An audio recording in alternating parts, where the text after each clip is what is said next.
Chapter 15. On Christmas Eve, Hermione found herself wrapping presents, and just like every other year, she'd put it off until the last second.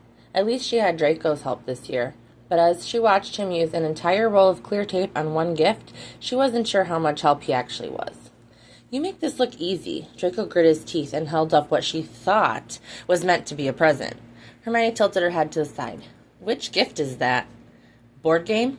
His lips curved into a grimace as he spotted a spot left uncovered by the shoddy wrapping job. "Are you sure?" Hermione laughed and held a hand out for it before slowly unwrapping it. None of the wrapping paper previously used could be salvaged. As they sat in the middle of the sitting room, Hermione hummed to herself while Draco sipped his tea. "Is he excited for Christmas?" "He tells me every night that this is the year he's going to catch Santa Claus." Hermione finished wrapping and slid the gift across the wooden floor. It bumped into the other presents gathered under the tree, and she drew her lips between her teeth. "I think you may have bought him too many gifts." Draco's gaze followed hers, and he grinned. "Does it bother you?" "Well, no. As a mother, she wanted her son to have everything in the world. But there was such a thing as being too spoiled." Hermione shook her head. "No, I guess not. Honestly, I can't wait to see his face when he comes home today. He's going to lose it." "How long exactly?" Draco tugged at his collar, a sly smile curving his lips. "Do we have until he comes home?" Hermione pushed unwrapped gifts to the side and slipped his tie around her fingers, tugging him to the floor with her. "But, Mum," Scorpius's lower lip wobbled as he motioned down the stairs. "No." Hermione cast a look over her shoulder. Draco was leaning against the wall at the end of the corridor. "If you catch Santa Claus while he's delivering presents, you won't get any of it at all." He braced his hands on his hips and glared at her. "Well, I'll still have what you and Draco—" "Santa will take all of it," Draco chimed in. There was a squeak. But I've been a good kid." Draco drawled. "Arguing with your mom isn't very nice, though." Scorpius sighed. "Fine, I'll go to sleep. Good night." He padded into his room and shut the door. For dramatic effect, it seemed, before opening it a crack for light to trickle in. "Love you." She giggled. "I love you too. We'll see you in the morning." Hermione hurried down the stairs with Draco close behind her, running her fingers along the banister. "I'll need to wait for him to fall asleep before bringing presents downstairs. I swear it gets harder every year to keep the magic of Christmas alive. He's always so nosy." Draco twisted a curl around his finger, and she paused. "Have I ever told you what a wonderful mom you are?" he asked quietly. The lights decorating the tree flickered behind him. "It's unbelievable to watch." Her voice was lodged in her throat as she attempted to form a reply. "I try my best." The pads of his fingers skimmed her cheek. "You succeed, but what you said made me wonder if you believe he's starting not to believe in Santa Claus." Blowing a breath out, Hermione nodded. "There was an older child in the shop last year, and he told Scorpius that he wasn't real. Scorpius hasn't said anything to me, but I think he's just about figured out that it's me putting presents under the tree." "Go upstairs." A sly smirk curled on Draco's lips. "I'm going to walk on the roof." Her eyes widened. "What? You're not going to stomp around up there, Draco? You could bloody fall. Where will that leave us?" "At worst, I'll have a broken limb," Draco said nonchalantly. "I'm kidding. I'm not going to fall. My job puts me in all sorts of unsavory situations, remember?" Pressing his thumb under her chin, he lifted her head. "Let me do this." Even though she feared she might regret it, Hermione nodded. Draco kissed her temple before grabbing his coat off the rack and hurrying out the door. By the time she climbed the stairs and entered her son's room, Hermione found Scorpius still awake. His arms were folded over his chest as he stared at the ceiling. "Can't sleep?" she asked, taking a seat beside him. "Draco was called into work, but he'll be here before you wake up." He sat up, bracing himself against the headboard. "Are you sure he'll be back in time?" "Draco will be here before you even have the chance to wake up." Scorpius's brow furrowed. "I don't know. I can wake up pretty early." Hermione snorted. "Except for the other 364 days of the year. Unless it's a leap year." Well, he had a point. "Stomp." Scorpius' eyes widened as he stared at the ceiling. "Is that—" "Stomp." She watched his grin grow and his fingers tightened on his blanket. "It sounds like Santa Claus made it to our house early this year." Hermione combed her fingers through his hair. He let out a surprised squeal when footsteps sounded just over their heads. "It's Santa!" Scorpius screeched, and there was no doubt Draco heard it. Half expecting a loud crash to follow Scorpius' excitement, Hermione waited with bated breath to hear Draco fall off the roof. By some miracle, he didn't. Grinning at her son, she gathered Scorpius' hands in her own. "Now you have to go to sleep." "But—" The sooner you fall asleep, the sooner you'll be able to wake up and see what Santa brought you. Reluctantly, Scorpius wrapped his blanket around him and rolled over. She heard him mutter, "Fine." Hermione slipped out of the room and made her way downstairs to see Draco kick off his boots at the door. He brushed snow flurries from his hair and grinned at her. "Did it work?" "It did," she smiled. "Would you like to help me put the presents under the tree?" Draco closed the distance between them in 2 long strides. "We should wait until you're sure he's asleep. He might try to sneak down here to get a peek, and all he'll see is Mummy kissing Santa Claus." He took a cookie from the plate Scorpius had left out. "This is payment." Hermione quirked a brow. "For my hard work?" She folded her arms over her chest with a quiet laugh. "Sit down with me for a while." They arranged foil-wrapped gifts under the tree just after midnight, and Hermione focused on a smile stretching his lips. "Happy Christmas, Draco." She pulled a small box from her pocket and held it out to him before pressing it into his palms. "It's not much, but I wanted to make sure you knew just how grateful I am to have you around this year." Her stomach fluttered as he stared down at her, his lips parting slightly as a breath escaped him. "You didn't have to." "I wanted to. Now open it." Draco chuckled and carefully pulled the ribbon so it would unravel. He opened the box and paused. Nestled inside was a pair of cufflinks she'd found in a shop not far from her work. "Do you like them?" 1 second of silence followed another. "If not, that's—" He nodded. "I have quite the collection of cufflinks back in England. My grandfather handed down his collection to me to continue, but I have to say..." Draco brushed her hair from her face, his thumb skimming the high of her cheek. "These are my favorite." Hermione slid her palms up his chest and wound her arms around his neck. They swayed together. The box still gripped in his hand while the other gripped her waist, and she rested her cheek against his chest. The words were on the tip of her tongue, but his fingers traced a slow path down the curve of her spine, and she forgot how to speak.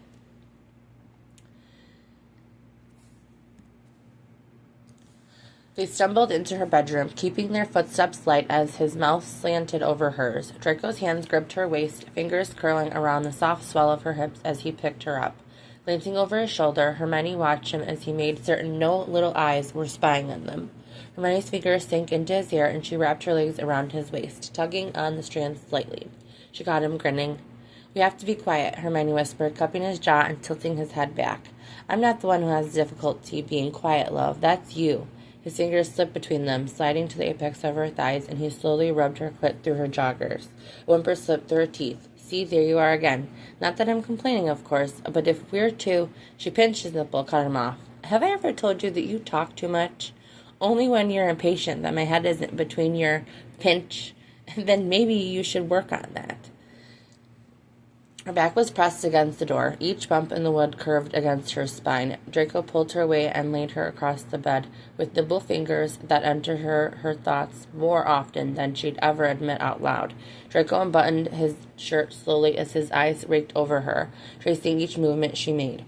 Her shirt went first as she curled her fingers around the hem, and she tugged it over her head.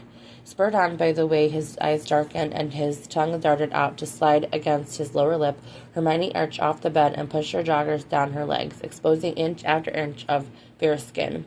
"You're overdressed." She reached behind her back to unclasp her bra. "I'll take those off." Draco rasped, his clothes already joining hers. The mattress dipped below his knee, and he crawled towards her.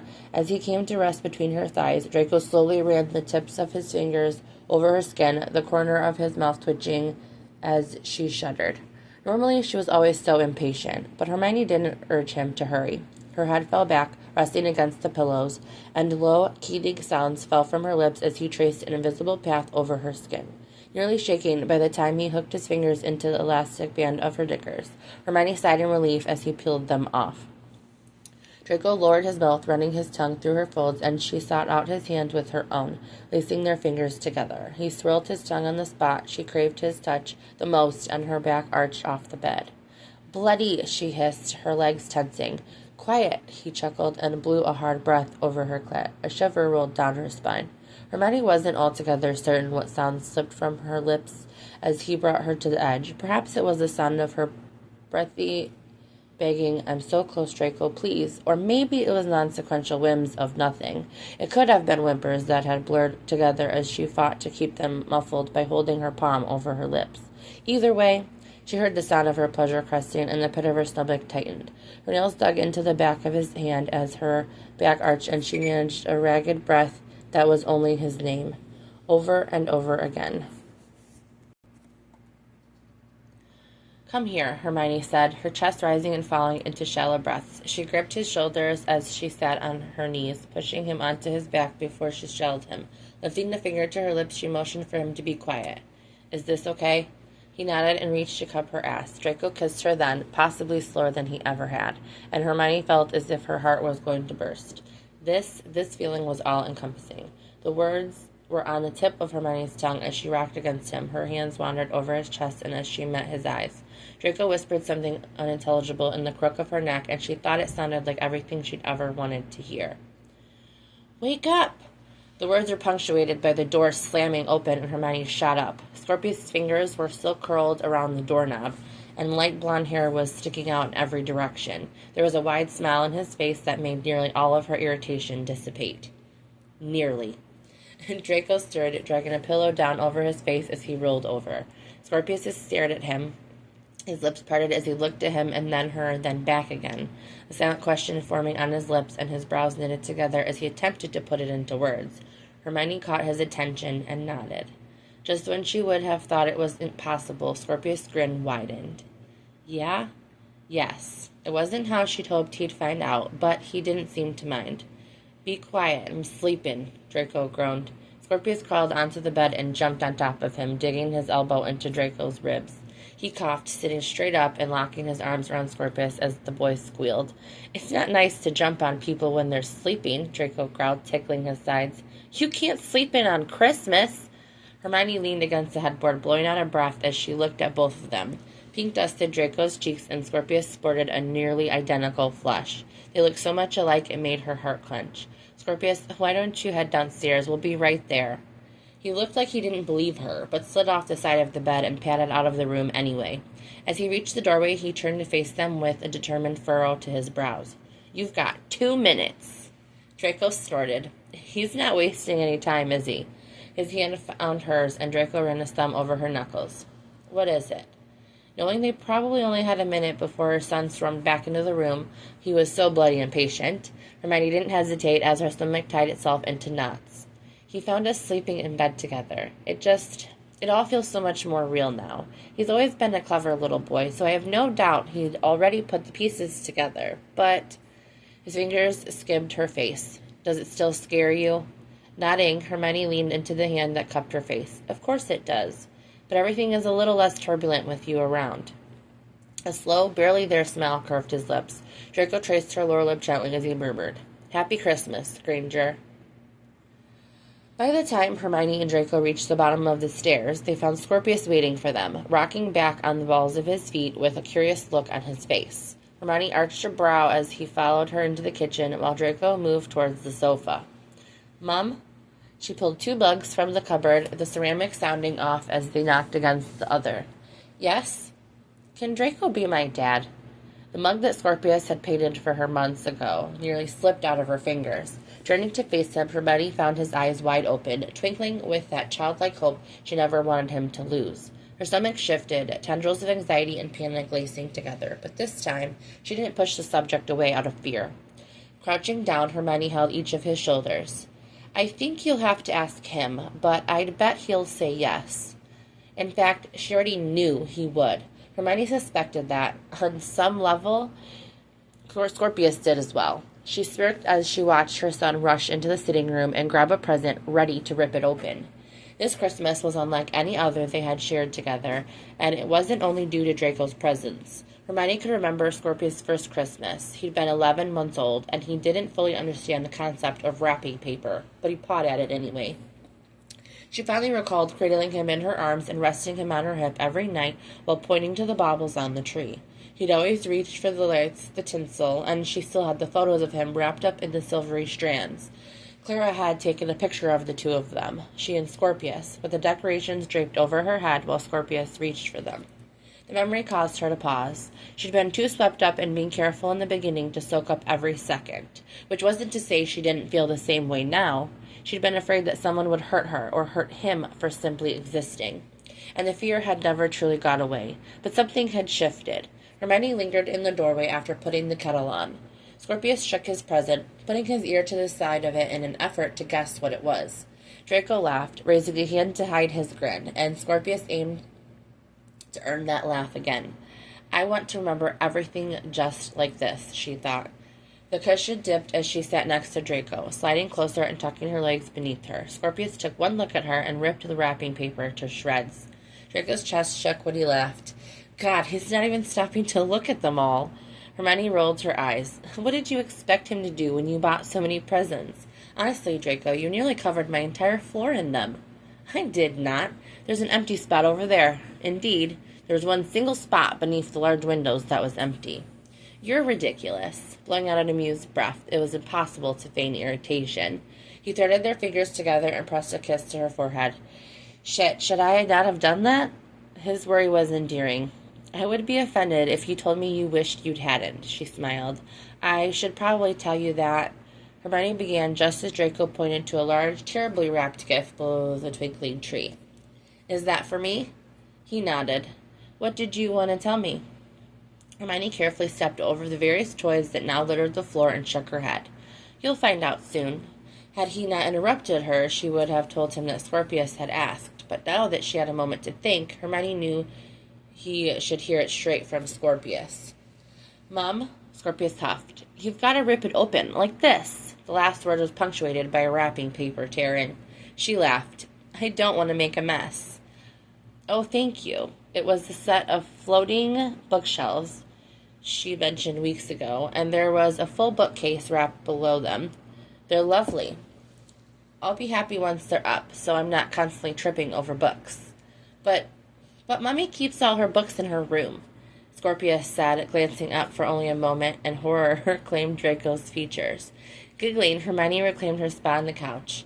Don't worry, he won't ask why you were in my room. He reached into his pocket, and she tilted her head. Another present? Draco smirked. You didn't think I would only buy you a set of bookshelves, did you? Truthfully, I thought you might buy me more books. Oh, those are in order. They weren't able to get them in time for Christmas, but they'll be by the end of the week. Victoria helped me. Her nose crinkled. So he'd order books for her from her shop. How did she miss that? She gave me the list you keep under the counter for books you plan to buy. He fidgeted with a stubborn curl that wouldn't stay behind her ear, slowly unwinding it around his finger before letting it go. Draco pressed the box into her palm, and his fingers brushed hers. What are you waiting for? Open it. With his soft words rattling around in her head, Hermione spared a glance at Scorpius, who was holding up wrapping paper for Crooks to jump at, and cracked open the lid.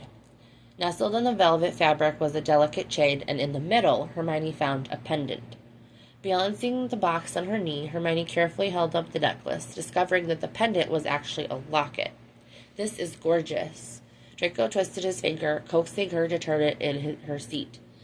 I put a picture of Scorpius inside. Turn around and let me put it on.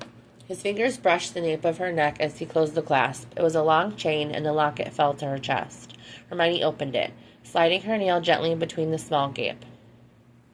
Oh, she gasped, her hand flying to her mouth as her eyes began to water. He was still just a baby. Where on earth did you get this? Clara. She leaned into him, cradling the necklace as she looked over Scorpius' chubby cheeks. He'd been laughing. It was still her favorite sound in the world. Hermione hadn't noticed Scorpius inching toward them until he stood between Draco's knees. He peered up at Draco, and butterflies formed in her stomach as she watched Draco's features soften. Draco picked him up and set Scorpius on his lap.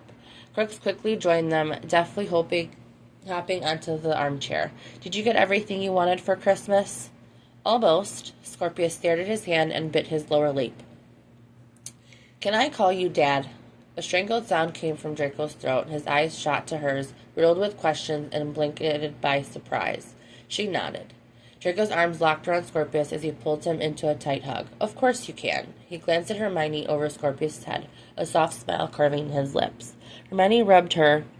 There, she thought, son's back while leaning her head on Draco's shoulder. There was a knock at the door, and she pulled away. That should be Clara. She told me she'd be dropping by. Leaving the two of them with a glance over her shoulder, her chest warming as Scorpius snuggled into Draco's hard chest, the knocking continued. Not bothering with the peephole, she closed her fingers around the doorknob and allowed the door to swing open. It wasn't Clara. In fact, it was a woman Hermione was almost certain she'd never seen before in her life. Hermione Granger? The woman choked as Hermione took in her dark waves with blonde highlights. Green eyes narrowed, cherry-painted lips pressing into a thin line. I thought you were... I'm sorry, have we met? Two thoughts that hadn't fully formed brushed against one another in her mind. Miss... Draco's hands moved down her spine as he came to the door, but he stiffened once his eyes landed on the woman. What are you doing here, Astoria? The words came through gritted teeth, and his fingers curled around Hermione's hip possessively. I was about to ask you the same question. Quiet, rapid footsteps rushed up behind them, and Scorpius tugged on Draco's shirt. Dad, I need help with a toy. It was clear to Hermione that Scorpius was just testing out the new word, but she had little doubt he would say it every chance he got. Draco smiled, but it didn't reach his eyes. Astoria's mouth dropped open.